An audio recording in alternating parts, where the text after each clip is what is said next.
Radio Gloucestershire. So, as I mentioned, a new forest. Sherwood Forest, Epping Forest, the Forest of Dean, just some of the famous forests around the UK and in Gloucestershire.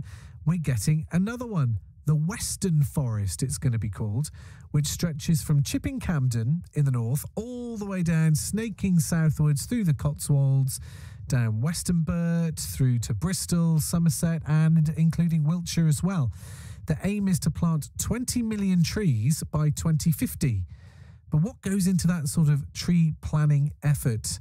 Well, I'm joined by Andrew McLaughlin, who's the Chief Executive of Gloucestershire Wildlife Trust, to find out a bit more. Good morning to you, Andrew. Thanks for being on the show this morning.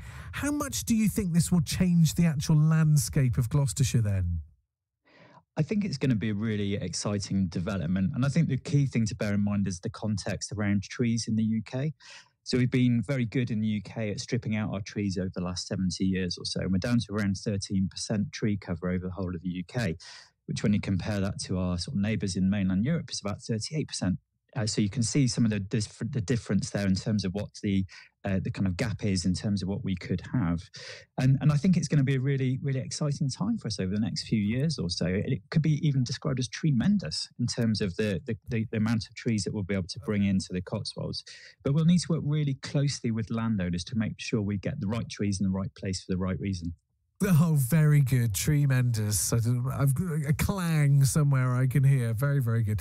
What's it actually going to look like? Because it's been described as a sort of patchy forest. It's not like we're going to suddenly open our windows in a few years and there's going to be trees everywhere. It's going to look a bit different. That's right. It's going to be very different for somewhere dense like the Forest of Dean. This is going to be a patchwork, as you say. We sometimes describe it as a mosaic because what we really want to achieve from a wildlife perspective is this kind of different kinds of habitats that we know suit wildlife in the local area. So what we're looking at is more things like tree connectivity between woodlands. So that's kind of your hedgerows with some trees planted in there. It's going to be some kind of grazing meadows where animals will be able to continue grazing, but there'll be more trees in there for shade and other benefits that are going to be really important as the climate continues to warm up. And it's going to be things of working with landowners on things like agroforestry. So it's where they can get more trees into their kind of farmed environment. So that can be for fruit tree production, it can be for nuts, it can also be for helping sequester carbon, because these 20 million trees are going to be really important for that big effort to help us on net zero targets as well. So every tree absorbs about 150 kilograms of carbon every year, and that all stacks up, that all adds up and helps to contribute to that goal of net zero. What about the actual wildlife? Could it attract different wildlife to different parts of Gloucestershire? You know, we see wild boar in the Forest of Dean. Could we see other things popping up in different parts of the county? Absolutely. And you'll imagine this is one of the things we're most excited about in Gloucestershire Wildlife Trust, some of that potential to get some of the wildlife back into our landscape. So it's all too familiar story, isn't it, about how nature depleted we've become over the last 50 or 60 years or so. And even in my lifetime, since the mid-1970s, we've lost 30 million birds from our skies. And that is a huge loss of wildlife.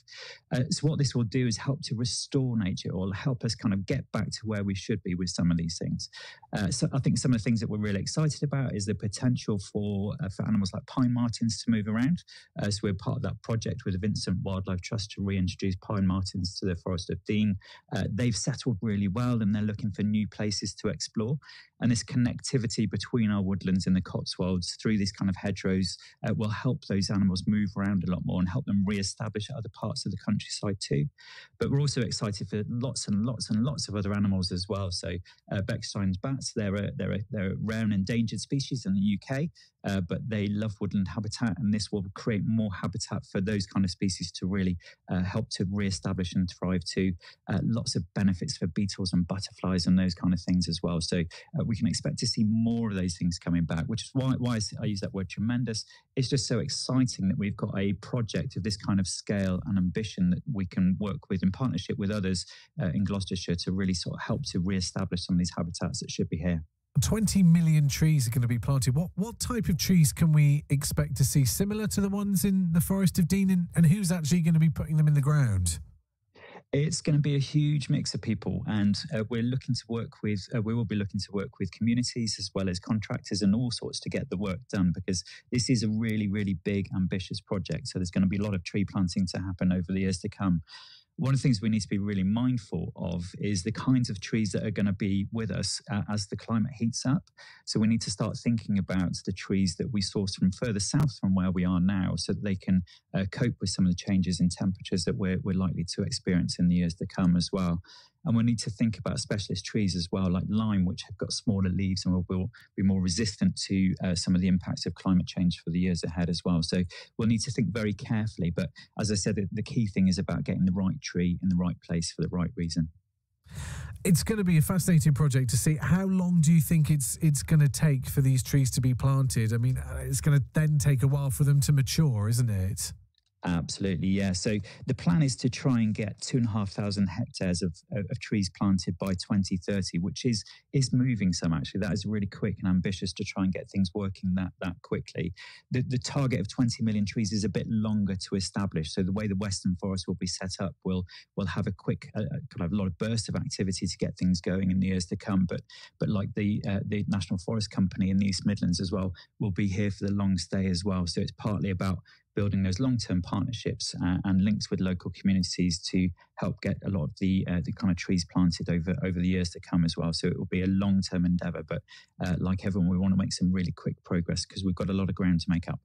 Andrew, thank you for your time this morning. Really interesting to hear about this. Andrew McLaughlin, the Chief Executive of the Gloucestershire Wildlife Trust, on the 20 million trees that are going to be planted, a lot of them in Gloucestershire, as part of a new forest that's going to be created, the Western Forest, stretching from Chipping Campden in the north, coming all the way down through the Cotswolds.